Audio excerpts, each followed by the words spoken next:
I'm Yuri. Welcome to the last talk before lunch, the most important thing. I know everyone's tired, so I'll try to be as quick as possible.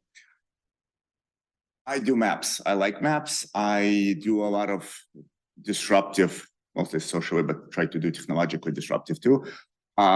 Things such as MapLibre and other little fun, interesting projects. Martin, if anyone has heard of that, I've been working on that. Wikipedia maps, graphs, a lot of stuff. Anyway, the important thing I want to bring today is I have been hacking on what's called vector tiles. Who has not heard of vector tiles here? Nice. Okay, good. Good. I love it. Okay, my job is done here. So MVTs are very cool. They are used pretty much everywhere in the stack nowadays, and we love them, or we like to hate them, or whatever. They do good things for what they were designed to do, which was visualization in 2D space. They have very wide support in all the tool chains. Like you can use it. You can generate it from Postgres directly. You can generate from Elasticsearch, of which I used to be a part of, so I still wear a shirt. I really like them. I'm a Trivian now, by the way. This disclaimer.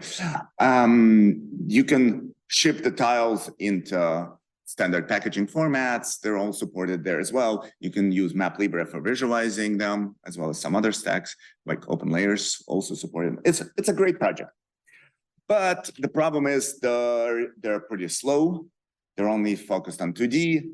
They're really hard to use for anything that goes outside of the scope of the original design. And, well, they don't support any of the data types, which goes for the scope thing. So that's what my goal is. So I created this little GitHub repo. It's called NURIC Future MVT.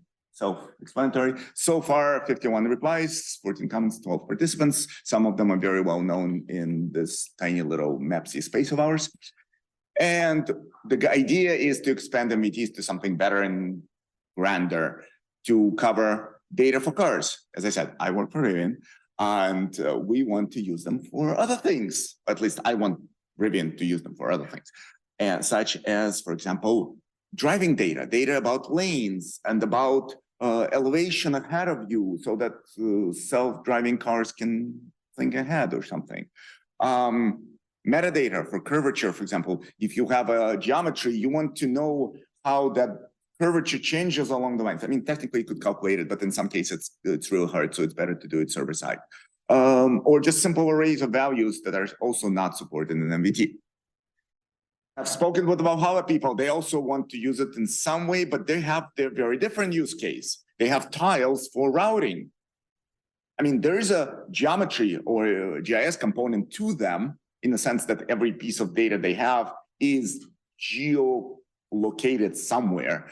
But otherwise, it's a very different data format. But it would be wonderful to use the same tooling, the same Postgres and Elasticsearch and others to generate that data, process it. And this way, Valhalla project all of a sudden will be cut down by a third. Third of their code is focused on tile management. They shouldn't be doing this. I mean, that's why they're running out of people and resources to manage it, because they have to spend all this energy on other things. And it's a wonderful, wonderful project, but it would be wonderful to be able to collaborate with them. 3D, I mean, who doesn't like 3D? We all want 3D buildings and other fun things to be shown. So that's that. And, well, performance, everyone's favorite child, like, oh, we want faster tile loading. Well, guess what? Protobufs with delta compressions and other things does not really work well. So I'm proposing like all these things to be worked together as a community, as industry members.